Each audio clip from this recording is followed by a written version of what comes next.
Hey guys, it's Lauren Lando from Elite Sports Services. We have the unique opportunity today. We went on remote destination today and we came to Lawrence, Kansas to meet with Coach Andrea Hudy, who I think is, bar none, one of the best strength coaches in the country. She holds a unique role here. She oversees men's basketball, and if you know anything about KU athletics, the men's basketball program is a top team each and every year.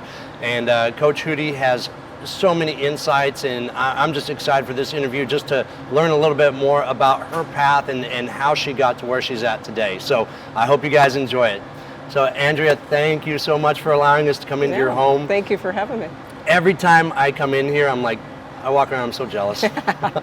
Awesome facility here, but one thing I know, and I know we'll get into this, but it's not about the facility. I know it's about the infrastructure, it's about the people that you have, and I definitely want to dive into that, but I want to make sure that people understand this. We see this gorgeous facility, but it's about the people who run it. So I can't wait to hear a little bit about you and how your people do things.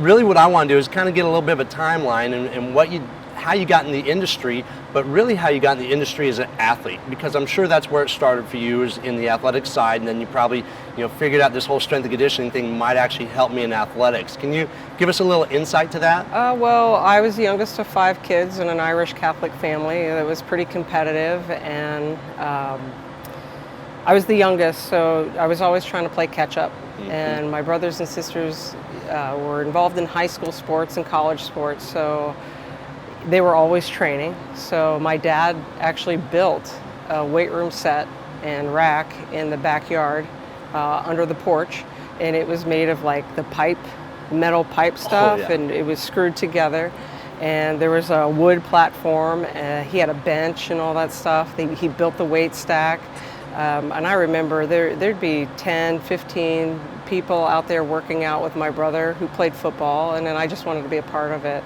Wow. And I remember playing around with the weights. I didn't know what I was doing, He probably didn't know what he was doing. So, but that's where it kind of started, just trying to compete and do what my brothers and sisters were doing, training-wise, and then playing my sport. So that's where it started. Okay, and what were your sports? In high school, actually in junior high, I played football. So Awesome. My brother was the quarterback and I was the fullback. So there weren't any sports before 7th grade for me. So I was, up until I was 12, they only offered basketball for girls. Okay. There wasn't soccer around where I grew up. So where I grew up in a pretty small town in central Pennsylvania, but there was football.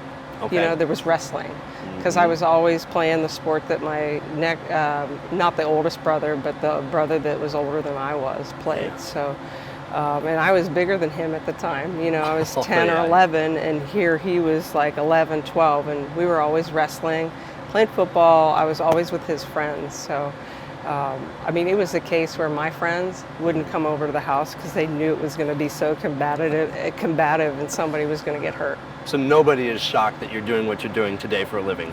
Not anyone that knows me, probably. Right.